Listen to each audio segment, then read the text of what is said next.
Welcome to another edition of Carnivore Bites. I'm your host, Jeff Sherman, along with Dr. Eric Lopkin. Dr. Lopkin, we had some slow weeks, and this is certainly not one of them, is it? No, it's definitely not slow. We've got economic news coming in. We've got impeachment news coming in. Economic news isn't bad. No, 1.9. GDP came in 0.5% higher than expected. Most of the indicators show, yes, the economy is slowing, but not nearly as fast as people were concerned about. Most people are now saying there's no sign of a recession till at least 2021. And those people that are making a big deal about the economic numbers being low seem to be forgetting that now, with these slower numbers, we have hit what Obama was calling the new normal. Oh, no, there's no question about it. I think this is really troubling for me. It really is. Because let's face it, we're adults and we depend on the economy. And like many of the people listening to this podcast do. And I think there's a trade war factor. I believe the impeachment scenario is also dragging on the economy a bit. Yes. And I think if it goes into full bore impeachment, it will have a drag on the economy. And I find that highly troubling, which segues into the next area of discussion, the impeachment. I'm really outraged. No, I'm outraged. This is not fake outrage. First, we had the Russia hoax, whatever you want to call it, okay? That didn't quite work out. Now we have the phone call. Was it the smartest bit of exchange I've ever heard? No. Is it impeachable? Are you crazy? Your view, Dr. Lopkin.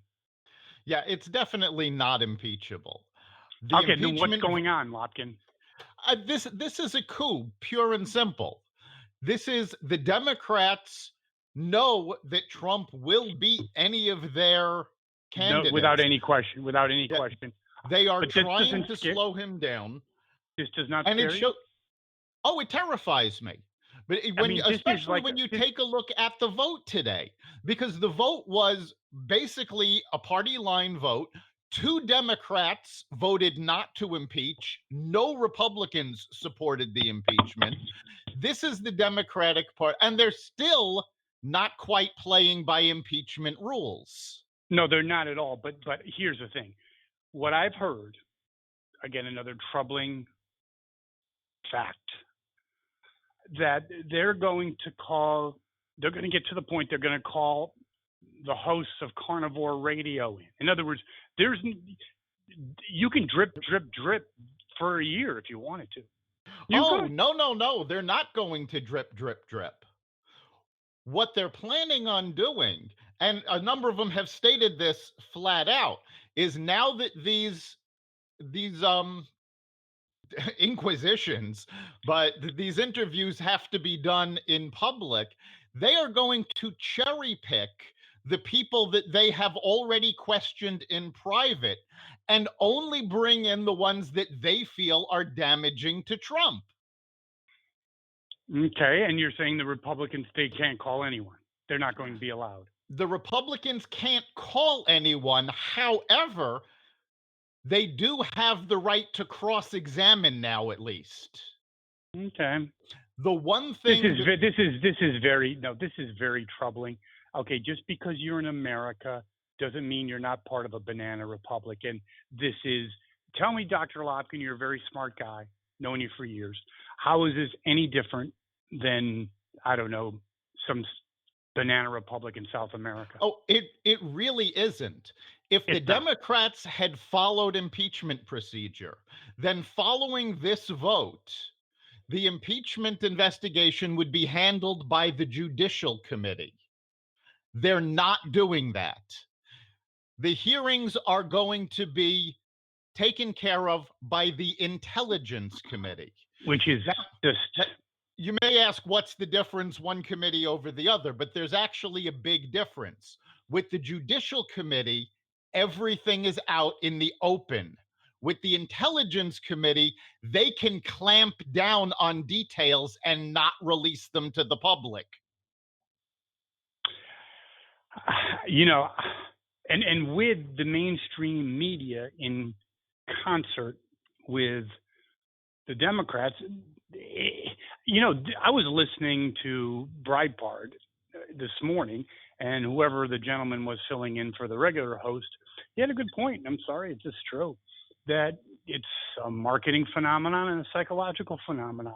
The more you hear something, the more you believe it. Lopkin's brilliant. Well, he's got to be brilliant. I mean, how many people call you doctor, right? Right. Fortunately, though, the opinion of the public doesn't matter. Yeah, but it does in the voting booth. That's what this is all about. It does in the voting booth. He's not going to be impeached. But what they're trying to do is weaken him, because you are correct. They don't have any. There's no way. I don't care, Bernie. I get it. Feel the burn. Yeah, I get it. There's no way he's going to win. I mean, head to head. No, Bernie's not going to win. Elizabeth Warren, forget about it. The other ones are dropping like flies. But what the Democrats are not taking into consideration is that the more they do this, the more they are energizing Trump's base. Do you really believe that, or are you just repeating on things you hear? No. Do you really believe it? I have seen people, people talking about it on social media, how they are saying that, the more that this drumbeat goes on, the less they believe it. And Trump supporters don't believe mainstream media anyway. That is a quintessential point. No, this is the point. There's two forks in the road, as Johnny Carson used to say. Do you believe it more because you hear it, or do you start saying, okay, this is ridiculous? You say it gets to the point where people tune it out. You believe that? It's not that people are tuning it out. It's that people are actively getting angry about this. If you take a look, but why are the polls pretty close? It's like, well, again, first of all, we know from 2016 that Trump supporters don't answer these polls. Mm-hmm. Also, if you go on social media, don't look so much at the articles that are being shared. Look at the comments on those articles. We have many, many articles from liberal-leaning media about how the impeachment is going. But then take a look at the comments, and you see people talking back, basically saying how the media is in the Democrats' pocket, how this is a witch hunt. They believe that. And the fact of the matter is, there's evidence to support that, where so far there isn't any evidence to support impeachment. Okay, so this plays out. It gets defeated in the Senate. Maybe one or two Republicans, like Mitt Romney may vote for impeachment. You know why he did? For his ego, to be the lone moral arbitrator and all that nonsense, right? So it gets shot down in the Senate. Okay, so what happens? What effect does it have in the election? Honestly, it's going to energize both sides. The Democrats are going to use it to go, look, he was impeached. He's unfit to be president. We have to get rid of him. Meanwhile, Trump is going to be banging the drum louder, saying, look, they tried to get rid of me because they don't want me in here.